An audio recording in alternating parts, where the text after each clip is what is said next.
Control করবে আগামী দিনে ইসলামের রাজনীতি। ইসলামের রাজনীতি যাত্রাবাড়ির মসজিদে ইমামতি করবে, গণভবন, রাষ্ট্রভবন এবং আমাদের বঙ্গভবনে ইমামতি করবে ইসলাম।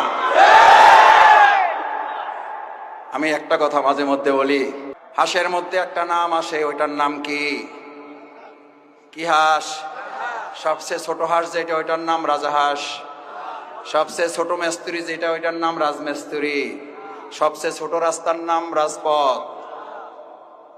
সবচেয়ে ছোট ঘরের নাম রাজপ্রাসাদ। আরে কপাল পোড়া বদনসিব, কেন বোঝো না? হাঁসের মধ্যে বড়টা যদি রাজহাঁস হয়, মেস্তুরির মধ্যে বড়টা যদি রাজমেস্তুরি হয়, প্রাসাদের মধ্যে বড়টা যদি রাজপ্রাসাদ হয়, রাস্তার মধ্যে বড়টা যদি রাজপথ হয়, নীতির মধ্যে বড়টার নাম ইসলাম, ওটার নাম রাজনীতি, বাকিগুলা সাতালে তাহাবি যাবে।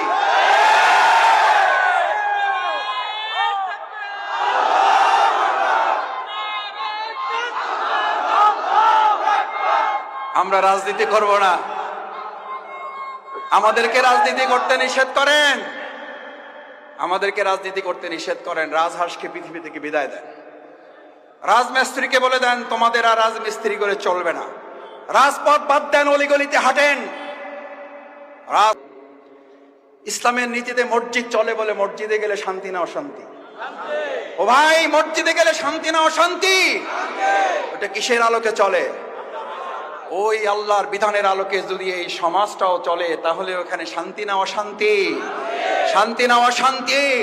আমাদের কপাল পুড়েছে তখন যখন আমরা বলেছি শান্তি চান কি চান না, সবাই বলে শান্তি চাই। এরপর যখন বলি ইসলাম চান কি চান না, কয় ভাই চাই মসজিদে কিন্তু বাইরে না। রাসূল করিম সাল্লাল্লাহু আলাইহি ওয়াসাল্লাম ওই জামানার কাফির মুশরিক এটা বলতো না? বলতো না? কি বলতো? আগে আন্দাজে বলে দিলেন। বলতো কি বলতো বলেন? বলতো মুহাম্মদ সাল্লাল্লাহু আলাইহি ওয়াসাল্লাম তুমি মসজিদের ইমামতি লাগবে নেও। বলছে না বলে নাই? ও ভাইয়েরা, বলছে না বলে নাই? সমাজের সবচেয়ে সুন্দরী লাগবে, বুঝছি তো, তোমার একটু চাই, আচ্ছা ঠিক আছে লও, কয়টা লাগবে লও। বলছে না বলে নাই? গাড়ি বাড়ি লাগবে, কি লাগবে বুঝছি, একটু গরিব টরিব আছো, একটু টাকা পয়সার বুদ্ধি একটু। আমাদের কেউ এখন কেউ কেউ বলে ঘটনা কি, জামাত ইসলামে একটু লাফায় লাফায় ভাব। মুহাম্মদ রাসূলুল্লাহ সাল্লাল্লাহু আলাইহি ওয়াসাল্লামকে একই কথা বলা হয়েছে, এবং সেটা কি মুসলিমরা বলেছে না কাফিররা বলেছে? মুসলিমরা বলেছে না মুশরিকরা বলেছে? কাফিররা বলেছে না আবু জেহেল আবুল হাবেরা বলেছে?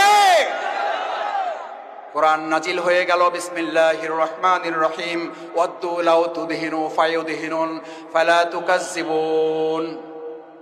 এরা অবশ্যই মিথ্যাবাদী। ফালা তুতিল মুকাজ্জিবিন ওয়াল কাফিরিন ওয়াল মুনাফিকিন। মুহাম্মদ সাল্লাল্লাহু আলাইহি সাল্লাম ওরা আপনার কাছে প্রস্তাব নিয়ে আসছে, শুধু মসজিদে থাকো, কোনো অসুবিধা হবে না। শুধু গাড়ি বাড়ি সম্পদ দিয়ে থাকো, কোনো অসুবিধা হবে না। শুধু রাষ্ট্র পরিচালনায় তুমি মাথা ঘামাইতে। লড়াইটা কি মসজিদ চালানো নিয়ে না রাষ্ট্র চালানো নিয়ে?